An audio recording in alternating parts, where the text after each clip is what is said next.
Oh, look at the sun. The sun has finally broken through, and it's almost 5 p.m. Sunday afternoon, October 14.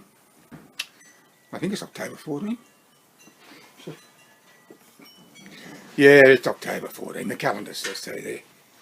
They've turned it over, haven't they? Yeah, of course they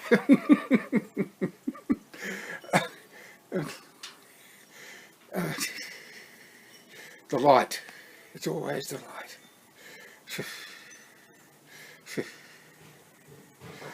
Oh, I don't know. I keep adjusting and just seem to keep going away and coming back, and it looks too bright now with the stuff in the back there, but well, it's my face that's more important, isn't it? Yes, well, boy, we had a lot of rain here. With another 59 mil in the gauge today, that gives us a total of 195 in the past 5 days. 195 mil, that's a lot of rain, isn't it? But we've had more than that. I was only looking at the rainfall for October last year and thinking how far behind we were, but now we're way ahead. Yes, and there's more forecasts. Yes, well, as you will be aware, I didn't upload yesterday, and I didn't upload because I didn't feel like it. The buscapan's doing absolutely nothing for my pain in the gut and the stomach or whatever it is. I took a couple before going to bed last night, and I woke up feeling lousy. Absolutely effing lousy. Anyhow, that's the way it is. I got to just wait now until I can get into have a colonoscopy and a gastroscopy, and but they won't find anything. I guarantee you. I'm saying this right now, today, Sunday, October 14, that they won't find it. Everything will be fine. I think that perhaps I've got an allergy, or there's a build-up in toxins in my body for some God knows unknown reason, and it really pisses me off. Oh, I've got something to show you. Another milestone. Ta-da! 700 subscribers. I've got 700 subscribers now. Thank you very much. And actually, I got 701. But of course, you know, YouTube, buddy, they keep making mistakes all the time. So it could be 701 today, and it could be 699 tomorrow. Yes. Anyhow, that's the way it is. Yes. So actually, I'm feeling pretty piss poor, as a matter of fact. I just can't get rid of this. I've tried everything, you know. Tried everything. Figured go without eating this sort of stuff. You know, trial and error. It's not making any goddamn difference. I'm really angry. I was angry today when we went to the supermarket too. We went this afternoon around about 2:30. And you know me, at the best of times I don't like going to the supermarket with my wife. But we went there and to get a few things, and we only did get a few things, which is a big surprise. Praise the Lord and pass the ammunition. Did you see how funny the light went then? Anyhow, and of course when they've been refurbishing, they're doing out the Woolies in town, and they've changed everything around.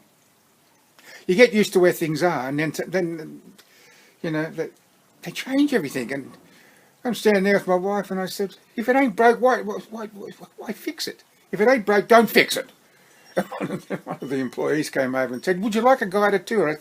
I said, no thanks, I don't want a guided tour. And my wife agreed she didn't want a guided tour. But anyhow, we eventually found what we were looking for.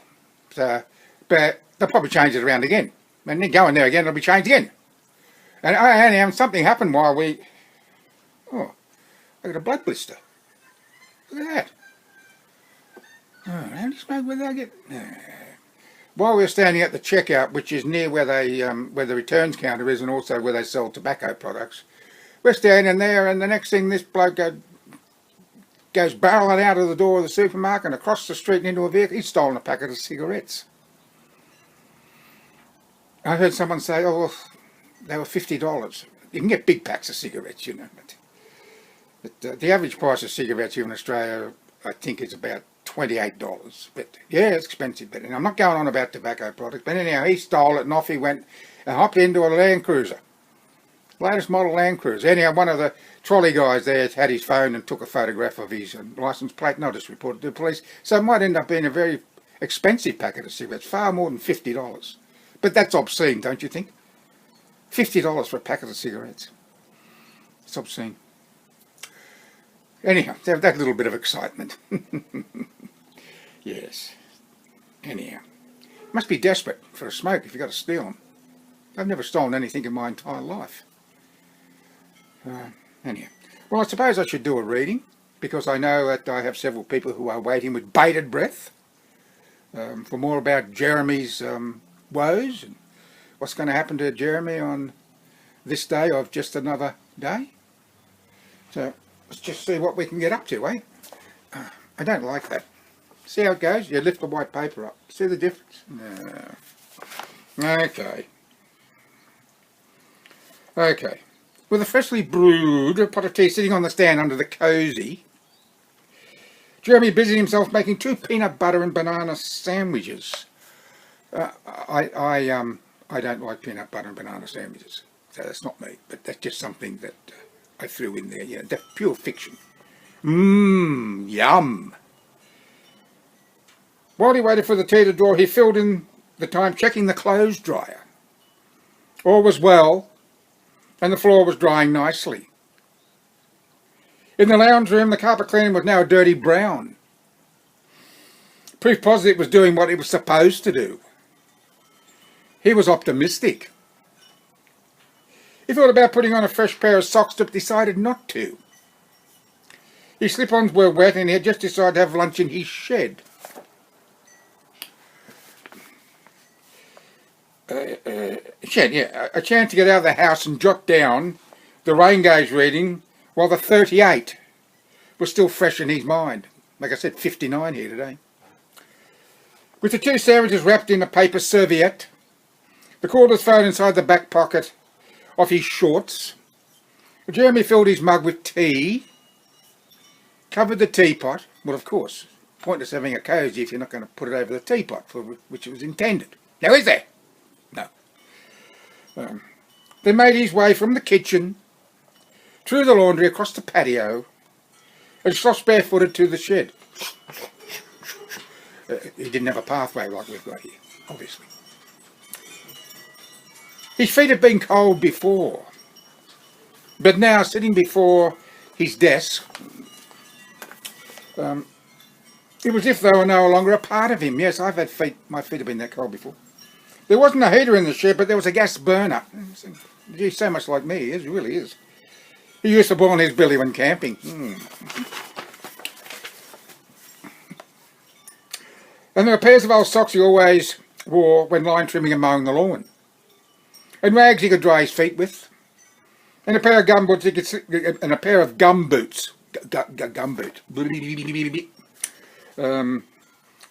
slip into for the return trip to the house. A necessity being the mother of invention, or in this case, innovation, Jeremy didn't waste any time attending to his feet. Yeah, okay. 5 minutes later, Jeremy was reclining in his swivel chair,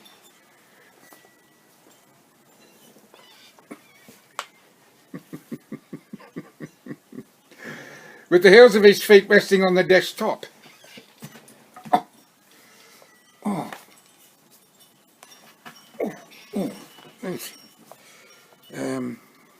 Eating a sandwich and sipping his tea on what remained of this morning of just another day.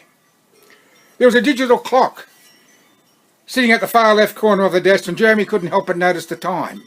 Well, there's not here. I've got an analog clock. See how the... Anyhow.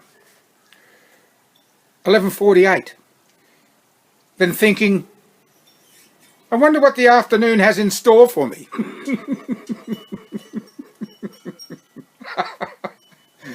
But what could possibly go wrong? I'll have the washing machine and dryer back in place in no time at all. The washing up won't take more than 20 minutes, 30 tops. And even if I have to clean the carpet stain again, I'll have time to spare before the kids get home. Yes, Jeremy was feeling pretty damn optimistic about the afternoon. Matter of fact, he was feeling good within himself, too. Pulling open the top left drawer of his desk, he retrieved the rainfall registration sheet and wrote 38 into the corresponding square for the 24 hours ending 9 a.m. June 8, 2009. Holy smoke, that's 9 years ago. But it's fiction, so it doesn't matter. Might have a real chance of a three-figure month, he mused. Still, nothing compared to the North Coast. Even Burke had 200 millimetres in the 8-hour period, February 1st, I think. Now that's rain. It is for out there, it is, my word. The Darling must be flowing with that sort of rain, even now. My word, didn't Doreen and I have some good times hunting and fishing on Jack Davison's property? We did too. His name wasn't Davison. A week, sometimes two, during the winter months. On 40,000 acres of peace. And quiet and isolation. Camping on the bank of the Darling River. Glorious days of early morning and late afternoon hunting for feral pigs and goats. Then sitting on the bare earth bank fishing and catching yellow belly and catfish in between the proliferation of carp. Big bastards too, some of those carp. Oh yeah. Not the best tasting of fish, but a hell of a lot of fun on light gear. They are too. And the yabbies. Could always trap a feed of yabbies, crayfish. And the cold night sitting before a campfire that burned like no other, with the dry timber from the drop limbs of the majestic Red River gums. Yep, they were really good times. They were too. Yep. Been 25 years since our last visit. 25 years? Jeremy bit his lower lip and shook his head with that thought. Good God. Where did the time go?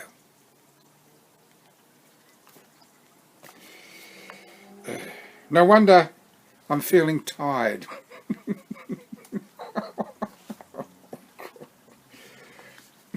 Jeremy returned the rainfall sheet to the drawer and closed it. He had eaten both sandwiches almost without notice. So caught up he had been reminiscing.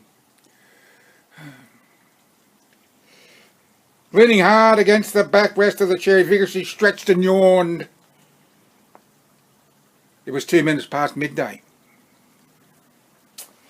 2 minutes in the afternoon of just another day, and Jeremy recoiled like a spring and gripped the right lower jaw bone with thumb and...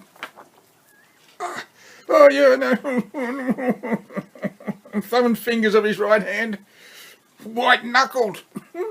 It was an instinctive action his forefinger didn't appreciate, but he ignored the pain. Oh, fucking shit! He hissed through clenched teeth, clamping his eyes closed as his face contorted from the excruciating pain of... Cramp! Cramp! He sputtered. Geez, I did too, all over the page. How many people get jaw cramps, for fucking Christ's sake? Tears of pain cascaded the corners. Tears of pain escaped the corners of his eyes and dribbled down his cheeks as he sat forward.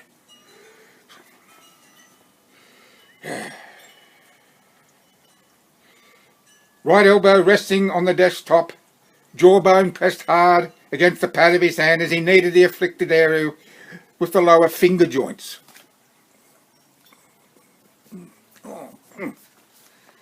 The initial agony had dissipated quickly. It always did. But the sheer, unadulterated intensity of that pain always set his nerves on a razor's edge.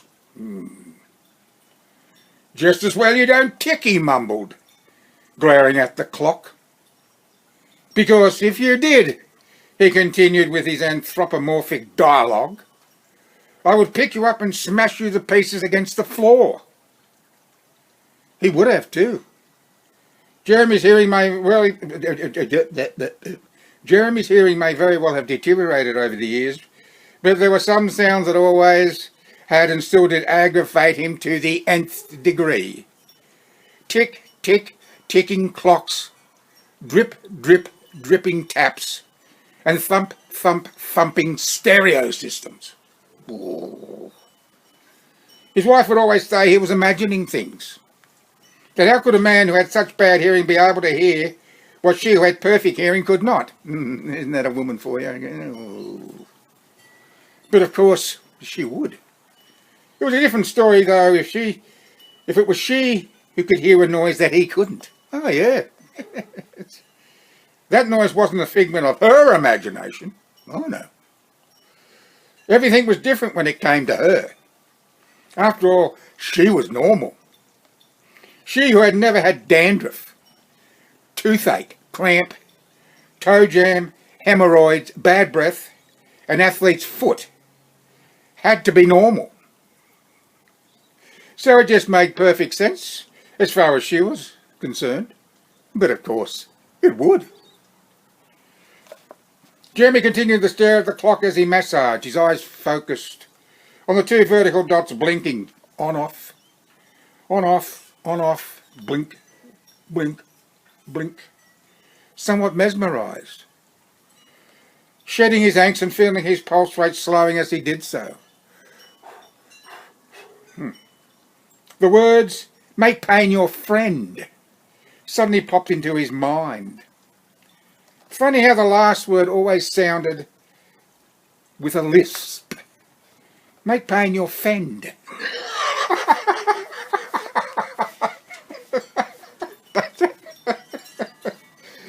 Make pain your fend. At the end. He opened his mouth and moved his jaw left and right. Better. The neck muscle immediately below the jawbone ached, but he was always able to tolerate that ache. It was easy to make fens with. But as he sat back in his chair wiping his eyes, wiping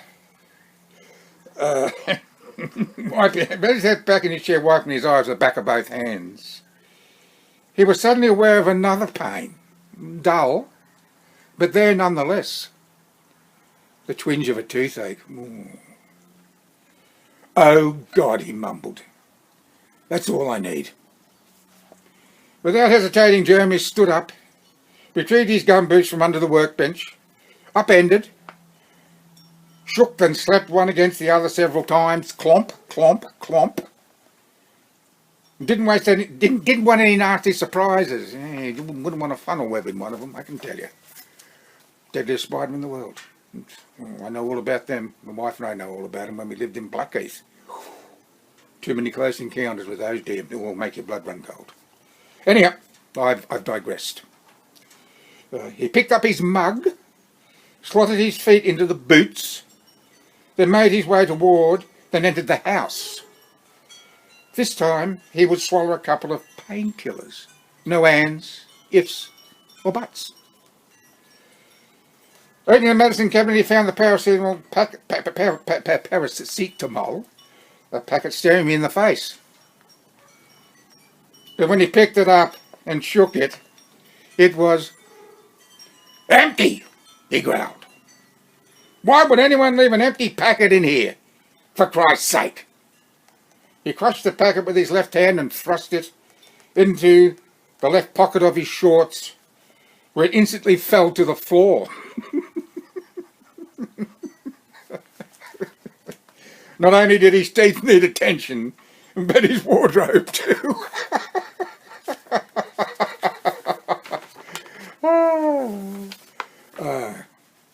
Must be something in here, he mumbled, rummaging through the plethora of packets, bottles, and tubes. Ah, he exclaimed, cold tablets. They were well past their best before date, but the 8 tablets were safely cocooned in the blister strip, so that had to account for something, didn't it? Picking up the crushed packet, he made his way to the kitchen, where, after placing the packet on the breakfast bar, he broke loose 3 tablets on the palm of his right hand. Naughty, naughty, Jeremy, 3. Totally unaware that a small circular piece of foil had also given way and lay secreted under one of the tablets. It was probably the third one. Filling a glass with water, he tossed the tablets into his mouth, sipped, tossed his head back, swallowed, and midway between righting his head, realising something was wrong. And that'll be it until the next episode. Oh dear, poor Jeremy. Oh dear. Poor Jeremy. Anyhow, that's enough for the day. Ah, poor Jeremy. Ah, dear, oh dear. Well, I want to thank you for watching and listening. And if you didn't scroll through, thank you very much for not scrolling. I very much appreciate that. But don't worry, I do it a lot myself. I'm as guilty as sin when it comes to scrolling through videos. But not videos that go for less than 30 seconds. Anyway. So until next time,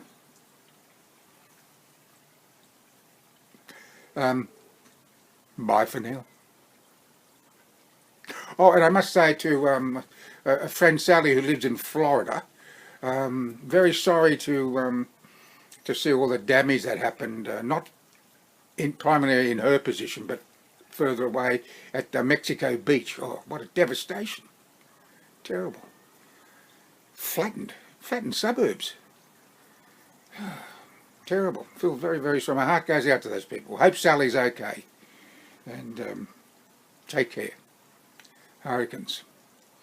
Oh, we'll have our season here. Oh, yeah. It's the season. Yeah. Anyhow, until next time, which will probably be tomorrow. So long, farewell, adieu, and uru.